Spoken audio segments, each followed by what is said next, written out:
ल चार्जर ठ्याक्क बिचमा राखिन्छ खानेकुरा अलि टाढा टाढा भयो जस्तो लाग्यो देखिएन के खानेकुरा ए बाबा अरे यस्तो रमाइलो तपाईँहरूले कहिले पाउनुहुन्छ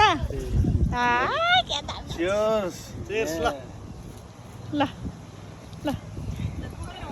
ऊ हान्दा आई छुट्नु भयो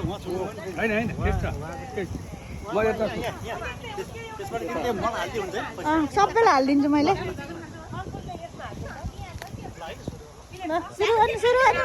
सुरु गर्नु अलिअलि सानो आमा हजुर चिसो नि खानु न फलफुल खानु न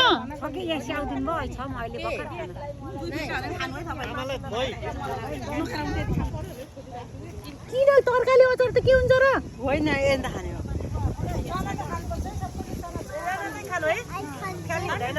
मेरो छोरा पनि खाने हो तपाईँ पहिला खानेहरूले छिटो खानु न त्यो चनाहरू किन त्यहाँ राखेको पछाडि कसलाई हजुरलाई लिनु न ऊ त गङ्गालाई भयो देशीमा हालिदिनु मलाई हालेकै छैन कि प्लेट छ ल भयो एकजना लिनु न एकजनाले तेल लिनु के हुन्छ यसमा तरकारी हालिदिनु न यो पनि खानु